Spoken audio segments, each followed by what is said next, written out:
Magandang umaga mga kapatid. Ang ating pong mensahe po ngayon, actually ito po isang article sa Truth Magazine at ang kanyang author si Brother Mike Willis. Maganda po yung kanyang sinasabi. So ginawa ko PowerPoint. Minsan gano'n po ang pinagagalingan ng mga mensahe. May mga kapatid na maganda ang kailang presentation, di mo na ma-improve. So, most probably, gagawin mo na lang ng PowerPoint. So, apathy. Ito po isang salita na maaaring yung iba, di pa natin napakinggan, pero ito po isang sitwasyon na ikay walang sigla, lack of enthusiasm, interest, and concern. So, ibig sabihin, wala kang pakialam. So, yun lang ibig sabihin ng apathy. Itong tayo po mga Kristiyano, kung papasinin po natin yung ating panahon, tayo na yung Kristiyano. Nung bago kang Kristiyano, puno-puno ka ng zeal, enthusiasm, interest. Gusto matuto, ganyan. Pero mayroong tukso along the way na nawawala yun. Nagiging constant na lang, parang wala. Yun ay isang delikadong kaisipan, damdamin. Pagka nawala yung enthusiasm, interest, at concern natin sa pananampalataya. Pero hindi po ito isinulat sa isang vacuum. Ito'y talaga nangyayari. Ito'y mababasa natin sa banal na kasulatan. May panahon na nawawala ang interest o zeal ng isang Kristiyano. Dito po sa Revelation chapter 2. Ito ang problema ng mga taga-Efeso. Sila po ay sumusunod sa kalooban ng Diyos. Pero sabi ng Panginoon, iniwan mo kanyang unang pag-ibig. Yung sinasabi niya sa mga taga-Efeso sa verse 4, chapter 2. Ngunit mayroon akong laban sa iyo na iniwan mo ang iyong unang pag-ibig kanya. Hindi natin alam ano ibig sabihin, pero most probably, ito ay apathy. Kasi ginagawa lang nila para sa laro ng basketball. Pagka talagang ibang-iba ka na, talong-talong ka na, ano na lang, parang nagalalo ka lang para matapos yung game. So wala ka lang shield para manalo, kasi hindi ka lang mananalo eh. Yun lang ibig sabihin ng apathy. Pero ito po hindi nangyayari sa atin na walang dahilan. Meron dahilan niya. Kaya naman relationship, isa dumarating yan. May dahilan. At sa atin din pananampalataya, may dahilan. Number 1, affluence. Pagka ating mga Kristiyano po ay umaangat sa kanilang pamumuhay, yun ay isang dahilan ng apathy. At ito, makikita natin ito sa ating kongregasyon. Second generation Christians. Yun din ay isang dahilan. O kaya, forgetfulness of the judgment. Nakalimutan natin na dating araw tayo hatulan. Kasi kung alam mo hatulan ka, hindi mo mawawala yung enthusiasm at concern at interest mo sa salita, sa yung pananampalataya. Temporal pleasures. Ito yung may kaugnayan doon sa una. Pagka tayo po ay naging affluent, nagkakaroon tayo ng maraming pagkakataon sa kasiyahan sa sanglibutan na ito, siyempre. O isipin natin, sa panantay, nung kami lumalaki, wala kami pera. There's no pleasure. Hindi ka pwedeng manood ng sine. Wala. Nasa bahay ka lang. Gumagawa ka ng sarili mong para maging masaya ka sa isang araw. Di ba? Tapos, wrong doctrine. Pag mayroon maling aral, ito rin po yung nagdudulot sa atin ng kawalan ng enthusiasm, interest, and concern. So, una po natin. Hindi natin matapos. Pero, tapusin natin yung una, please. Dito po sa affluence. So, ito yung pagangat sa buhay. Dito po sa Proverbs chapter 30, verses 8 and 9. Itong litratong ito ay si Solomon. Presumably si Sir Solomon, dahil di man natin lang ang itsura niya. Pero nang isulat niya in Proverbs, pati yung mga aklat sa Ecclesiastes, isulat niya ito na matanda na siya. Along the way, na nakita na niya ang buhay. Ito ang sabi niya, remove falsehood and lies far from me. Give neither poverty nor riches. Ganyan yung dalawa, huwag mong gawin masyadong mahirap o kasi masyadong mayaman, ganyan. Feed me with the food allotted to me, lest I be full and deny you. Ito ay problema ng pag tayo ay naging affluent at wala tayong, ibig sabihin, wala tayong control doon. Nagpapatuloy tayo doon. Pagka yung mga first world country, pansinin nyo, maraming atheist. Kung po kumpara sa mga katulad natin bansa, kakaunti lang atheist, mabibilang mo sa daliri mo. Bakit sa mga first world, maraming atheist? Because they're full. Hindi natin kailangan ng Diyos, kanya. Andito lahat ang ating kailangan. So, hindi natin kailangan ng Diyos, kanila. So, they deny God. And say, who is the Lord? Hindi natin kailangan ng Diyos. Meron na kaming lahat ng aking pag-aaral. Pero yung mahirap, ganun din, on the opposite side. Walang mabuti sa pagiging mahirap. Ang mahirap ay mahirap. Kung ang tukso doon sa una ay makalimutan mong Diyos, sa pagiging mahirap naman, ikaw gagawa ng bagay na masama in order to survive. At ikaw'y magkakasala sa Diyos, kanya. Or lest I be poor and steal and profane the name of my God, kanya. Hindi natin masisisi yung mga nagnanakaw, nag-isdas dahil sa kahirapan ng buhay. Hindi ibig sabihin tama yun. Pero yun ang result ng kailang kahirapan, whatever is the reason. So, sinasabi ni Solomon, lagay mo ko sa nararapat kanya. In a state na hindi naman ako masyadong full, para hindi kita makalimutan kanya. Hindi naman sa sitwasyon na napakahirap ko kanya at makagawa ka ng masama at mapasama ang pangalan mo, sabi niya. So, ito isang kamikahan na si Solomon, pero wisdom dito pa mga kapatid. Ito po ang sitwasyon natin ngayon. Kumpara doon sa mga nakaraang panahon, magkaiba. Tayo na lang lalo na yung mas matanda sa atin, o mas may edad, nakita nila yung difference ng mga buhay noong panahon nila, noong 1950s, sa atin naman, noong 1970s, at sa panahon na ito, magkaiba. Mayroong pros and cons, pero mapapasin natin, mayroon din po problema kung ikaw ay nag-improve sa buhay. Mayroon din problema, sunod na sinasabi ni Solomon. Ibig sabihin, kung affluent ka, baka makalimutan mong Diyos. Dahil sa sitwasyon na naisip mo na you have all the things, you don't need God. Ganyan. Yung pong problema doon. Dito po, historically, sa Old Testament, bago sila pumasok sa lupain ng Canaan, ito yung lupain ng Canaan, gusto ko na. Yung tinatawag ng Israel ngayon, yun ang pinasukan ng bayan ng Israel. Bago sila pumasok doon, na meron sila, dito sa Deuteronomy po ito, sabi niya, so it shall be when the Lord your God brings you into the land which He swore to your fathers, to Abraham, Isaac, and Jacob, to give you large and beautiful cities which you did not build. Madalang ka na yung siyudad doon na hindi nila tinayo kanya. Houses full of all good things which you did not fill. Kanya. Sinakpasin nila yan eh. Hewn out wells which you did not dig. Meron na kayong lalagyan ng vineyards and olive trees which you did not plant. And when you have eaten and are full, kasi pag nandun na kanya at kayo ay sagana, then beware lest you forget the Lord who brought you out of the land of Egypt from the house of bondage. Hindi ko nagkakamali dito, 28 po yan po. Hindi ko nalagay yung alak. Sabi, pagdating niya sa lupain na yan, sabi nga, ito yung sa magandang lupain, baka makalimutan niyo yung Panginoon, ganyan. Baka makalimutan niyo yung Panginoon na nagdala sa inyo dyan, mula sa lupain ng Egypto. Ito po ay prophetic dahil pagdating ng panahon, ganun ang kailang ginawa. Kung sila po ay naging marangya dahil sa biyaya binigay sa ng Diyos, kalimutan nilang Diyos. Ginapulat nila po. Dito po sa Amos, chapter 6 po ito, kung na nagkakamali. Nakalimutan ko ilagay yung mga talata. Woe to you are at ease in Zion, nandun na sila sa lupain, and trust in Mount Samaria, notable persons in the chief nation, to whom the house of Israel comes.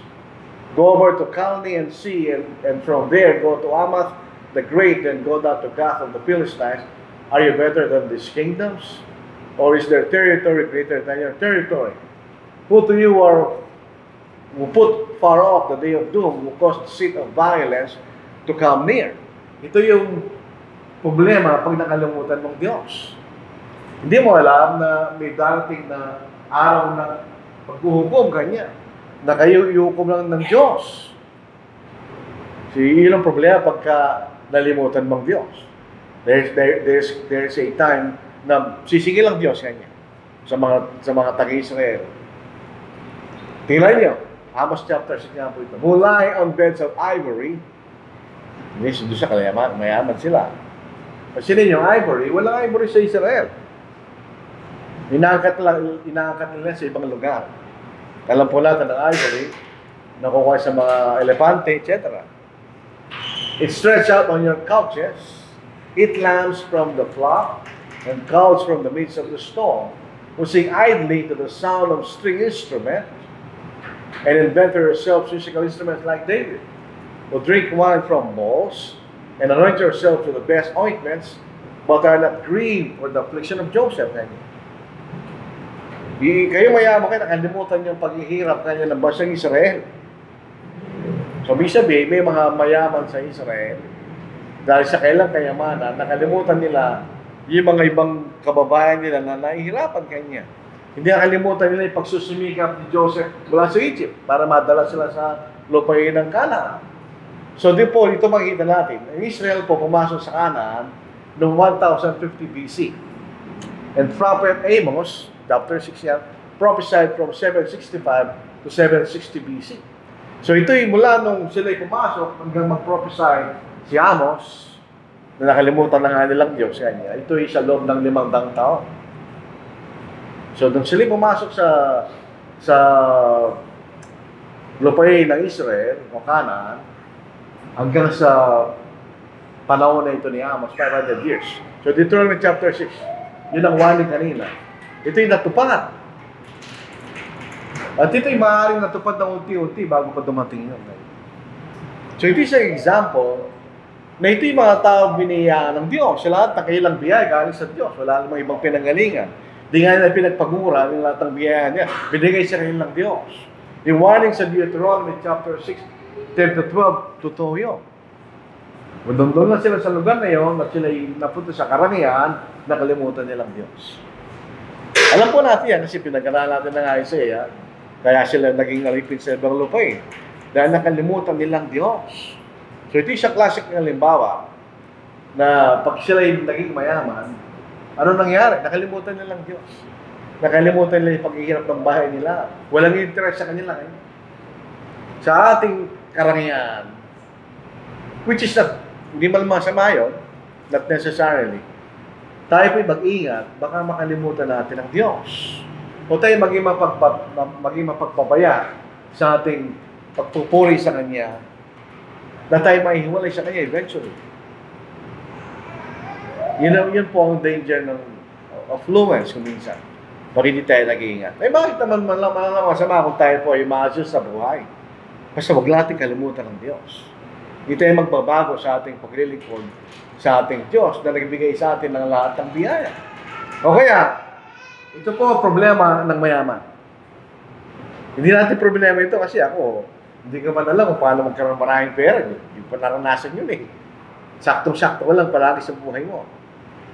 Ang tendency ng yung mayaman, gusto pa nila lalong yumaman.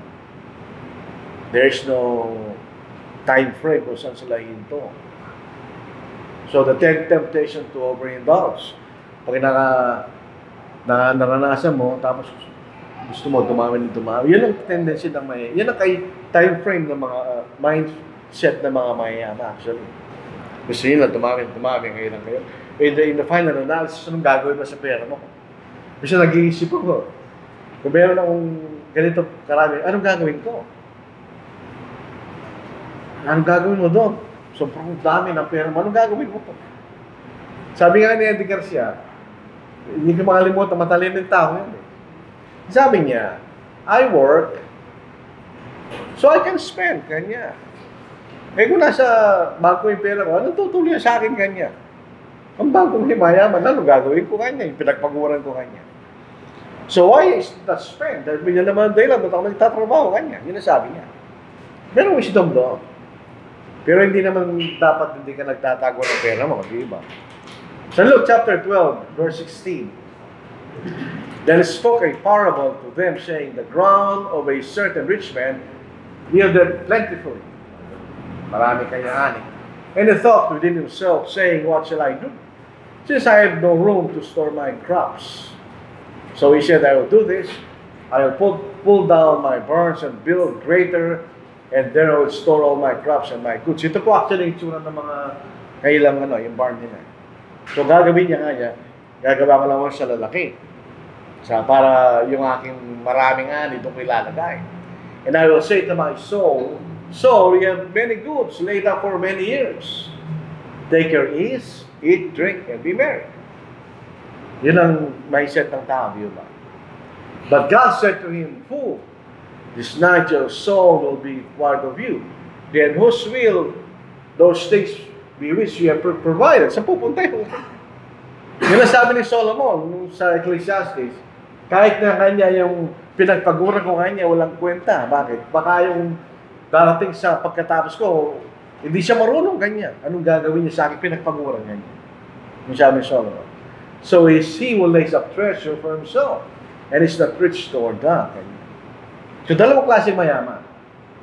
Rich materially, rich spiritually. Ganyan. In other words, ang mga bagay na dapat isipin natin sa ating mga biyaya, ito'y gamitin natin para sa paglilingkod sa Diyos. Para tayo makapaglagay ng kayamanan sa langit. Hindi nasisira kanya. Ito, namatlensing. Sarili mo kanyang bibigay yung tinatago mo kanyang sabi ng Diyos. So, meron tayong tendency to overindulge. Nawawala yung sense of contentment sa mga bagay na binibigay sa atin ng Diyos. Isipin po natin yun, baka mapunta tayo sa hindi maganda. Pagka hindi natin kinokontrol yan. Tayo nagtitiwala sa kayamanan. Isa lang talagang pwede natin pagkatiwalaan ng Diyos lang. Kahit minsan, yung mga malapit sa atin, hindi rin natin lubos sa pagkakatiwala kung under certain circumstances. Pero ang ating pwedeng pagkatiwalaan lang ang Diyos. Sa 1 Timothy chapter 6 verse 17, command those who are rich in this present age, obviously hindi mga Kristiyano, not to be haughty, o medyo mapagbataas, nor to trust in uncertain riches. Uncertain, ganyan. Dahil hindi talaga tiyak yan. Sabi nga lang, sumisikat na pananalita, walang forever kanila. Kayamanan, hindi rin forever yan. It's uncertain. But in the living God, who gives us richly all things to enjoy. Totoo, binibigyan tayo ng Diyos para maging magandang ating buhay sa mundong ito. Totoo mo yun. Pero we cannot trust in uncertain riches. Yan. Yun na sinasabi ni Timothy. Makikita natin. Yan. Hindi natin tayo magtiwala. Kabuli-kabuli pa kayo. Ano hindi magagawa ng kayamanan? Hindi yan sagot sa problema ng buhay. Actually, mayroong mga bagay na hindi magagawa ng kayamanan. If we trust in riches. The Psalm chapter 49 verse 8.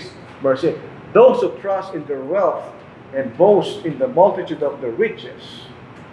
Ano hindi niya magagawa kanya?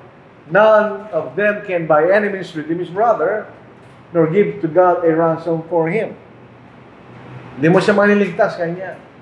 For the redemption of their souls is costly, and it shall cease forever. That he should live eternally and not see the pit o yung kaparusahan. So hindi mo kanya maliligtas sa iyong kapatid, kanya. Sa iyong kayamanan. Ito yung spiritually pinag-uusapan, hindi mo magagawa yun. Kaya sabi ng Panginoon. Sa panahon ng kamatayan, hindi mananagdagan ng buhay ng kayamanan ating buhay. Eventually, mamamatay ka rin. Marami tayo nakitang super rich namatay. Walang magawa kailang kayamanan. Si Cory Aquino, dumating siya sa punto, kahit mayaman siya, lalo sa magawa, namatay. Si President Marcos, ganoon din. Ay super rich siya mga yun. Yung mayari ng ISM, namatay. Wala siyang nagawa. Ang yaman niya. Di ba? It cannot give us eternal security. Hindi tayo maliligtas. So wala hanggang. Salvation from our sins. Hindi niya magagawa yun. Pagka ang pinag-uusapan ng kayamanan, sa natin matatagpuan nyo. And the peace of God which surpasses all understanding will guard your hearts and minds through Christ Jesus. Doon natin makikita sa ating Panginoon, hindi siya kayamanan ganyan. Kung ating magkamali na masama, hindi naman masama yan. Kung magagamit na sa tamang paraan, walang masama sa mga bagay na binibigay sa atin ng Diyos. O kaya, nakakalimutan natin ng Diyos dahil sa paghahanap natin ng maraming pagkakataon sa kayamanan. Ito yung palagi ko sinasabi, ito itong modern problem. Ito yung problema natin sa kasalukuyang panahon. Kasi, lumaangat ang ating pamumuhay, tumataas ang standard of living, so kailangan magkaroon ng maraming pera in order to support yung ating level ng pamumuhay, di ba? So, hanap kayo ng pagkakataon para ma-maintain mo yun. Kahit sa Amerika, gano'n eh. Nagtatrabaho sa dalang trabaho para ma-maintain nila yung standard of living nila. Kaya lang, meron dapat limitasyon nyo. Dahil dito po sa Colossians 3:5, therefore, put to death your members which are on the earth, fornication, uncleanness, passion, evil desire, and covetousness, which is idolatry. Which is, yung pinakauli, covetousness. So, ibig covetousness is idolatry. Ibig sabihin, pagka napunta sa ating kaisipan, ang walang hanggang limitasyon na pag-aanap ng kayamanan, that's idolatry. Ibig sabihin, yun ang Diyos mo, hindi ng Diyos. Dahil yun ang pinagkakatiwalaan sa isang Diyos, kanya. So ito, makikita lang natin tinawag na idolatry sa listahan ng kasalanan, tinatawag na covetousness. So, wealth. Dalawa lang pupuntahin yan, mga kapatid. Mayroong temptation yan. Mag-ingat po tayo dyan. For the love of money is the root of all kinds of evil. For which some have strayed from the faith. Tandaan po natin yun. In their greediness. And pierced themselves through with many sorrows. Ang irony na pagiging Kristiyano, kung hindi ka Kristiyano, wala lang yun. Kung Kristiyano, alam yung katotohanan, na talagang kung saan ka pupunta, talaga hindi magdudulot ng maraming kalungkutan sa'yo. Pag nawala ka sa pananampalataya. Yung guilt, mas matindi. Kaysa kung hindi ka Kristiyano. Kasi alam natin ang totoo, hindi ba? On the other hand, ito naman ang advantage ng may kayamanan. Sa Galatians chapter 6 verse 10, therefore, as we have opportunity, there you have opportunity. Let us do good to all, especially to those who are of the household of faith. Ito yung kayamanan at necessarily masama. Kaya lang, paano mo siya gagamitin? Paano mo siya titingnan? Is it a means? Ito ba yung end? Ito ba yung kaloogang buhay mo? O it's a means to an end? O ito yung paraan para makapagligpod tayo sa Diyos? Yun ang isipin po natin. Yun ang sinasabi ng Biblia. Hindi tayo prejudiced. Meron naman tayong pagtingin. Sa Philippians chapter 4 verse 12, that's the Apostle Paul.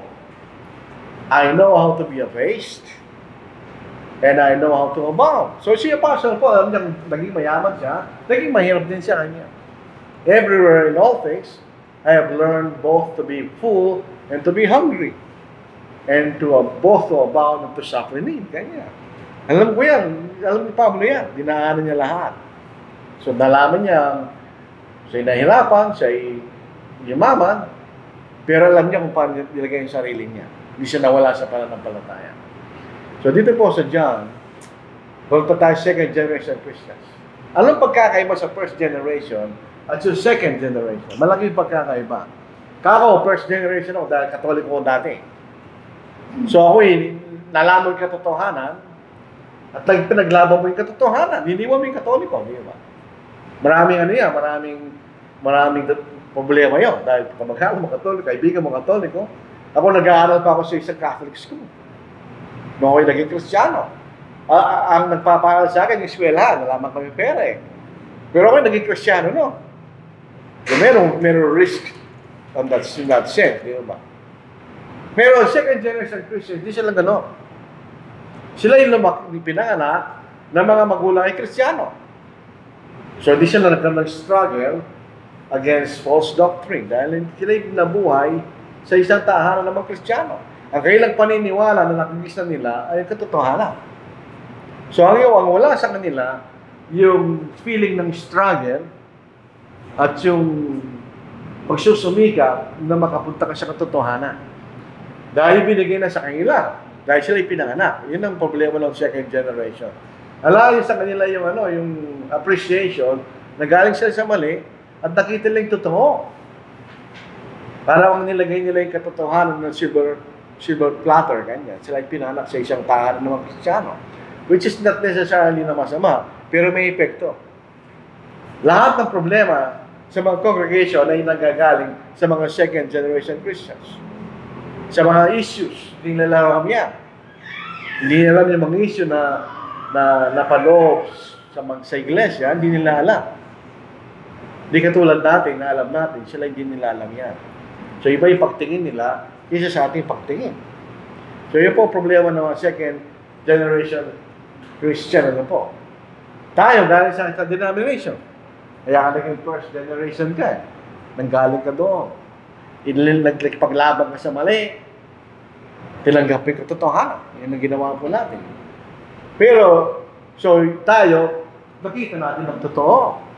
We struggle na nakita natin ang totohanan. Alam natin yung salitang sinabi ng Panginoon, you shall know the truth and the truth shall make you free. Tayo nalaya mula sa kamaliyang aral. Naramdaman mo yun eh. Na-appreciate mo yung itinuro sa iyo yung katotohanan dahil galing ka sa mali. Yun ang first generation. Pero siyempre, hindi lahat magiging first generation, makakanak ka eh. Magkakaapo ka. Yun, mga second, third generation Christian na yun. So, yung maganda gawin dyan, kailangan mas tuturuan sila kaysa sa ating. Dahil tayo, tinuruan tayo mahigi para makalis tayo sa mali. Ang problema, sila. Sila ba inaturuan na sa katotohanan para ma-appreciate nila kung ano yung totoo. Hindi po sila na-expose sa denominational errors. Tanungin mo, ano yung Katoliko? Hindi ko alam kanila. Ano yung infant baptism? Hindi ko alam kanila. Hindi lang narasan nyo. Dahil hindi naman sila galing doon. So, hindi sila magkaiba yung kailang appreciation sa katotohanan na hindi katulad sa atin. May mga nababautismo, umiyak pa nga sila dahil nakita nila yung kamalian ng buhay nila noong unang panahon. As second generation Christian, hindi sila gano'n.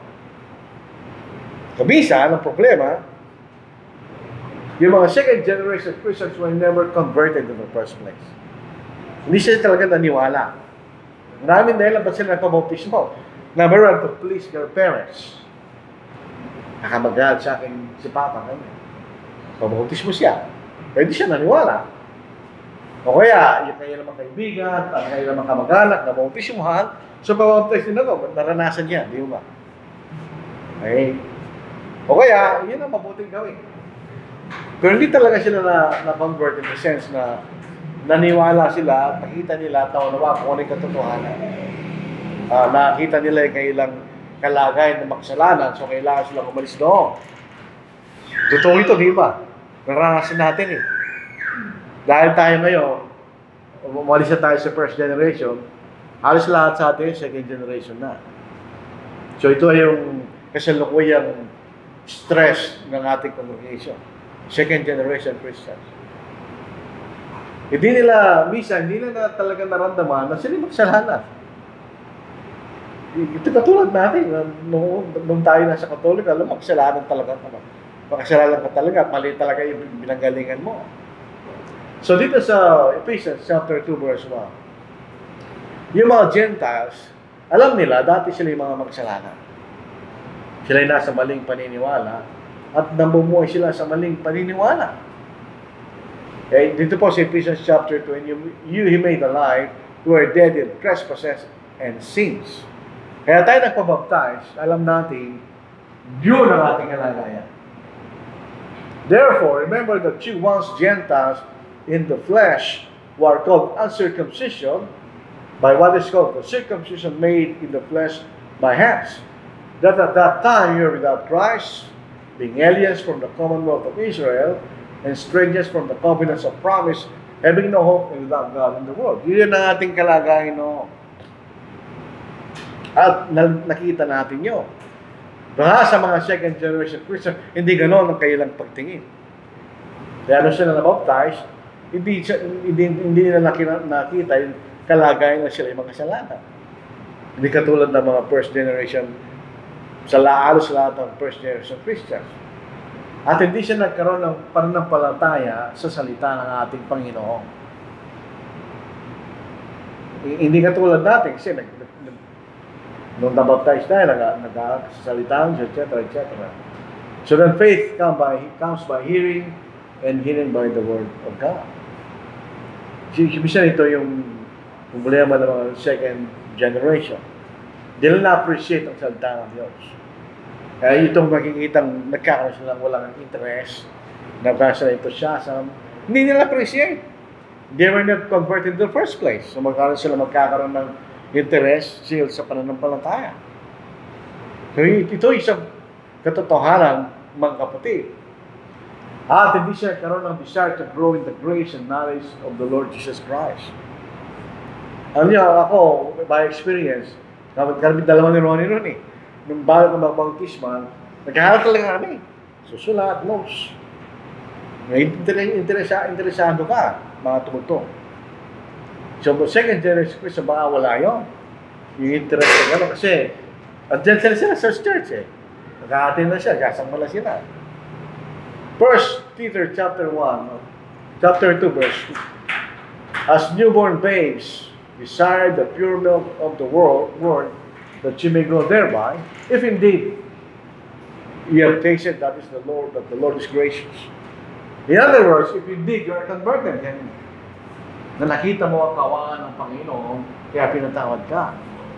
2 Peter chapter 3, verse 18, but grow in the grace and knowledge of our Lord and Savior, Jesus Christ. Sige, dahil nandito na po tayo, mayroong darating na susunod na generasyon ng mga Kristiyano. Ang dapat natin gawin, turuan natin sila. Yung magkaroon sila ng sariling pag-aaral para lumugurin sila in parallel sa ating. Kasi tandaan natin, isa lang po ang ating pag-aaral, iba naman ang level ng pag-aaralan natin at level na appreciate nila. So kailangan develop natin ang ating mga sarili para makituruan natin sila. At ganoon sa bahay natin. Kailangan natin turuan sila sa talagang katotohanan. Pag pinabayaan natin sila, masisira din ang kinabukasan ng iglesia ng ating Panginoon. Kasi ang paglago sa iglesia, dalawa lang, galing sa labas, galing sa loob. Yung sa labas, yun ang kinukonverte natin, yung sa loob, yung ating mga anak, mga apo, etc. Yan ang pinagagalingan ng paglago ng kongregasyon. So, ang problema talaga ito, hindi lang tayo ang nagsasabi niyan. Kahit sa Amerika, kaya ito article ni Mike Willis. Yung mga issue, limbawa, yung issue ng institutionalism. Yung mga lumaki na sa mga conservative kanila, hindi sila nakipaglaban doon sa issue na yun. So, hindi nila alam yung pros and cons ng issue na yun. Pero eventually, mapupunta sila doon. Dahil hindi nila naiintindihan yun. Kaya kailangan natin palaging ituro yun. Kahit hindi natin naranasan. Dahil magkakaroon ng temptation na hindi nila maintindihan, mapupunta sila doon sa trap na yun. Alam mo, nakikitang masama. Yan na. Kasi wala sila naiintindihan. Katulad ng mga liberal, hindi na tinuturo yung issue na yun, hindi nila alam. Kaya pag tinuruan natin sila, nagtataka sila. Hindi sila tinuruan. So dito po, forgetfulness of the judgment. Ito ang totoo, ano po? Sa sementeryo, walang tao dyan. Niwala kayo, walang tao dyan. Mga putulang tao na din dyan, pero walang tao dyan. Ang mga taong patay nasa Hades. Wala lang tao dyan. Sa Hebrews chapter 9, verse 27, and as it is appointed for men to die once, but after this, the judgment. Eventually, yun po ang ating problema. There will be a judgment. Hahatulan tayo ng Panginoon.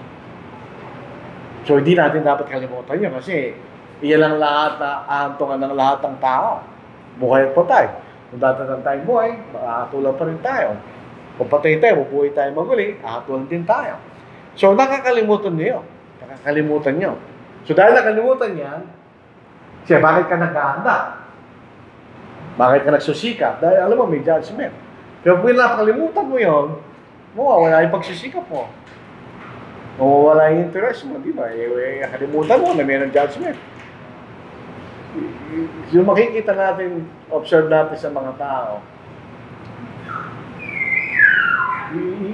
yung kaisipan po natin, marami pa tayong panahon, kanya. Mag-enjoy muna tayo ngayon. Pag medyo matanda tayo, doon na tayo maging tapat. Ang problema, hindi ganun ang buhay. Sabi ko mga kay Sister Rosanina, pag umawag ka ng 60, ang binibilang mo lang yung natitira sa'yo. Ilang taon na natitira sa akin. Yan na lang binibilang mo. Kaya parang mabuti ka makarating ka doon sa lugar edad na yun. Na later in life, paano kung hindi namatay ka maaga? Yun lang kaisipan ng iba. Kahit mga Kristiyano, kaya hindi sila interesado. Pagka doon ako sasambangan nila. Dito sa Amos chapter 6 verse 3, woe to you who put off the day of doom, ganyan. Day of judgment, will cause the seat of violence to come near. Kalimutan niyo kayo. Kawawa kayo kayo. Huwag kinakalimutan yung araw ng paghuhukom. Kawawa tayo dahil hindi tayo maliligtas. Siyempre, hindi ka na magsusumika dahil nakalimutan mo na yung Judgment Day. Tingnan nyo, may mga tao inaralan, sa akala nila, marami pa silang panahon. Basahin natin ang isa. Ano po? Now, as you reason about righteousness, self-control, and the judgment to come, Felix was afraid. And then, may epekto, natakot siya eh. May epekto sa kanya, natakot siya eh. Pero ang problema, in answer, go away from me for now. When I have a convenient time, I will call for you. Saan kailan siya nabaptize? Wala. Hindi siya naligtas. Walang record na nabaptismo si Felix. Pero naintindihan niya kasi natakot siya eh. Natakot siya. Alam niya, totoo yung sinasabi ni Pablo. Tingnan niyo, reason about righteousness, yung katwiran ng Diyos, self-control, and judgment. Yan yung tinulungan ni Pablo sa kanya. Natakot siya, pero hindi siya naging Christian. Dahil yung kaisipan niya, mayroon pang panahon kanya, when I have a convenient time. Kaso nakalimutan niya eh. Hindi naligtas si Felix. Kung tayong bawat isa sa atin ay you are convinced na ang Panginoon ay darating bukas, ano gagawin natin? Halimbawa, i-convince tayo bukas, darating ng Panginoon, ano gagawin natin? Ilan sa atin ang magiging present sa ating pagsamba? O meron tayong afternoon service, ilan sa atin ang magiging present doon? Kung alam natin dating bukas ng Panginoon, o ilan sa atin ang dating sa morning service, ilan sa atin di mananalahin, o di pupunta yung mga sakit sa kongregasyon, o kaya tulungan natin, ilan sa atin? Gagawin natin lahat yun. Dahil kung alam natin dating ang Panginoon po, judgment day na yun eh. Kaya marunong ang Diyos. Hindi yan sinabi sa atin kung kailan siya darating. Para araw-araw, tayo magiging tapat sa Kanya. Eh, pag nakalimutan natin ang judgment, siyempre, hindi ka na magsusumikap para biligtas mong sarili mo, di ba? Pagka nakalimutan natin na ahatulan ng Diyos ang mga masama sa atin. O temporal pleasures. May pangalan sa Biblia, pangalan Demas. Ano nangyari kay Demas? O Demas, yun ang pronunciation niya. For Demas, o Demas, has forsaken me, having loved this present world, it has departed for Thessalonica, Crescens for Galatia, Titus for Dalmatia.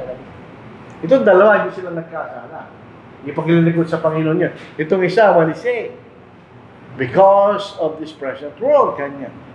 Na mas gusto yung kasiyahan sa kasalukuyang panahon, yung sabi ni Pablo. So, siya yung malis. So, ganun din po, pagka masyado siya involved sa mga temporal pleasures, na hindi naman masama ka. Like recreation yan eh, as far as long hindi makasalanan. Pero masyado tayo doon, baka makawalan tayo ng interes. Nagtataka rin ako sa atin, pati ako. Pare-parang Kristiyano. Sa isang pagkakataon, di man tayo nagsasalita tungkol sa salita ng Diyos. Pero pare-parang Kristiyano yan. Di ba may pinag-uusapan na di yung salita ng Diyos. Na-expected sa mga Kristiyano dahil lang ating pinakamahalaga sa atin, di ba? Itong si Demas, gayon ang nangyari sa kanya, nasamahan niya yung sa kalimutan. Dito po sa 1 John chapter 2 verse 15. Do not love the world or the things in the world. If anyone loves the world, the love of the Father is not in him. By necessary inference, by context, ang salitang world dito, yung masamang bagay sa libutan. For all that's in the world, the lust of the flesh, the lust of the eyes, and the pride of life is not of the Father, but is of the world. And the world is passing away, and the lust to be. Yun ang totoo doon. Yung lahat ng mga bagay sa mundo, mawawala yan. But he who does the will of God abides forever. So in other words, kung ating tinitingnan lamang ay itong mga bagay na kasiyahan ng sanglibutan, ganyan, yun ang ating tinitingnan, mawawala yan, ganyan. They will cease. Pero kanya, yung gumagawa ng kalooban ng Diyos, mananatili tayo magpakilanman. So hindi dapat ang ating attention sa temporal pleasures dahil magdudulot yan sa atin ng kawalan ng interes sa salita ng Diyos. Si Esau. Anong problema ni Esau? Si Esau ay panganay ni Jacob. So, lahat ng si Isa. Lahat ng biyaya sa kanya. Dalawang kanyang beses ng pangalan niya at siya magiging pinuno pagkamatay ni Isa. Pero problema ni Esau. Looking carefully lest anyone fall short of the grace of God, lest any root of bitterness springing up cause trouble, and by this many become defiled, lest there be any fornicator or profane person like Esau. Ano problema ni Esau? Who for the one morsel of food sold his birthright. So sa isang pagkakataon, pinagbili niya kanyang pagkapangaral. For you know that afterward, when he wanted to inherit a blessing, he was rejected, for he found no place for repentance, though he sought it diligently with tears. Sabihin, pinagbili niya isang bagay na mahalaga sa isang pansamantalang pangangailangan kanya. In other words, temporal pleasure, nagugutom siya. Di natin yung gutom, pinagbili niya kay Jacob, yung kanyang pagkapanganay. So, legally, may karapatan si Jacob. Kaya lang, ninakaw pa rin nila. Pero hindi yun yung makikita natin. Dahil sa pansamantalang pangangailangan, pinagbili niya. Ngayon, sa araw ng judgment, anong ibibigay sa atin ng temporal pleasure na binibigay ng kasalanan? Anong ibibigay sa atin? Tayo ba'y maliligtas? Hindi. By faith, Moses, when he became of age, refused to be called the son of Pharaoh's daughter. Choosing rather to suffer affliction, iniwan niya eh. Napunta siya sa ilang ng Midia, na wala kanyang kayaman, kapangyarihan sa Egypto, with the people of God than to enjoy the passing pleasures of sin. Lahat ng kasalanan, nawawala lang yan. Walang nananatiling kasiyahan na dulot ng pagkakasala. Nawawala lang talaga yan. Seconds, minutes, isang oras. Hindi katulad ng piliin nating maghirap sa bayan ng Diyos at tayo po'y dating sa langit. Hindi mo lang hanggan. So, hindi minahal ni Moises yung kasiyahan na lumilipas. Mas minahal niya yung paghihirap na kasama ng bayan ng Diyos. Wrong doctrine. Maraming nagtuturo na maling aral kung paano tayo maliligtas. At ang problema, ito'y pupunta sa iglesia. May mga nangangaral ng ganito sa mga kapatid. Tignan po natin. Yung Baptist doctrine, once saved, always saved. Pag ito'y pinaniwalaan mo at ito'y ginawa mo, hindi ka na magkakaroon ng interes sa mamba, bakit ligtas ka na eh. Kahit na pag gawin mo, ligtas na rin. Bakit pa magsusumi ka, ligtas ka na eh. Merong ganong klaseng pangangaral ang ibang mga kapatid. Sabi nila, meron daw pong continuous cleansing. Ibig sabihin, kung Kristiyano ka kanya, at nagkasala ka automatic kanya, nililinis ka ang dugo ni Kristo. Once saved, always saved. Hindi totoo yun. Ang ating kaligtasan ay depende sa ating pagtapat sa Diyos, sa ating paglilingkod. So once saved, always saved. Meron din pong mali pagtingin sa kasalanan. Ang sabi nila, may sumampalatay kay Kristo, yung righteousness ng ating Panginoon, malilipat sa iyo. Kaya kung gano'n, ba't ka pa maglilingkod? Nandun ngayon, katwiran ng Kristo sa iyo. At anong ngayon, ligtas ka na kanya. O hindi ka na maglilingkod, di ba? Ngayon, continuous cleansing of sin. May aral ang mga kapatid na ganyan. Kaya nga, pag Kristiyano ka, patuloy kang dinilis sa pagkakasala. Wala kang gagawin. Hindi totoo yun. Kung nagkasala tayo, meron tayong gagawin. Kaya magsisi at magbigay ka ng bunga ng pagsisisi para tagapin ang muli ng ating Panginoon at tumising ka sa dugo ng iyong pagkakasala. Natapos natin. Marami pang dahilan siguro, pero ito mga bagay na sinabi natin, ito yung pangkaraniwan sa mga pati. Kaya nagkakaroon ng apathy o lack of interest, etc. Kailangan di mawala po yun. Ito palagi yung zealousness po natin sa paggawa ng gawain ng Panginoon. Dahil hindi natin alam kung kailan tayo mamamatay. Dito po sa ating Panginoon, hindi tayo pinipilit ng Panginoon. May nagtanong po sa akin, kailangan bang pilitin ng tao para gawa ng buti? Sabi ko, hindi. Ang nagdiin dahilan, bakit ginagawa natin ng kalooban ng sinayang pananampalataya natin? So, kung anong ginagawa mo, reflects your faith. Kasi ganun lang yun, hindi natin pipilitin ng tao. Hindi dapat na pilitin. We persuade sa pamamagitan ng salita ng Diyos. Pero decision sa tao yun. At sasagutin ng tao yun sa Diyos. Di ba?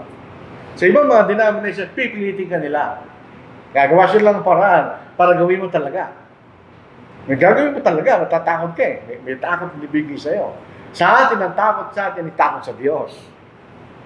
Hindi ba natin pinipilit yun eh. Nasa tao yun, kung natatakot sa Diyos. Pero pansinin natin, maganda po sana lahat tayo, kung paano yung zealousness natin, yung tayo na bautismuhan, mananatiling na sa araw ng ating kamatayan. Tumataas pa nga eh. Dahil pagpagubag na yan, mangyayari sa atin. Kung hindi rin tayo maliligtas. Yun ang apathy. Ang time frame ng Biblia, isa lang. Isa lang kilalang oras ng Diyos. Now, today, not tomorrow. Hindi time frame ng Diyos yun. Ang sa atin lang, ngayon, yan lang sa atin. Bukas, hindi sa atin yun. Yung kahapon, tapos na yun. Ang hawak lang natin ngayon. Hindi lang sa atin, hindi lang binibigay ng Diyos yung araw ngayon. Yung araw bukas, kung tayo tiyak. Ayun, problema natin yan. Kung tayo apathetic, wala tayong interest sa salita ng Diyos. Paano namatay tayo bukas? Di ba sayang naman yung ating paglilingkod, di ba? Di ba natin alam yung mangyayari bukas? Panguli, it's time to wake up if you're apathetic. Or it may be too late.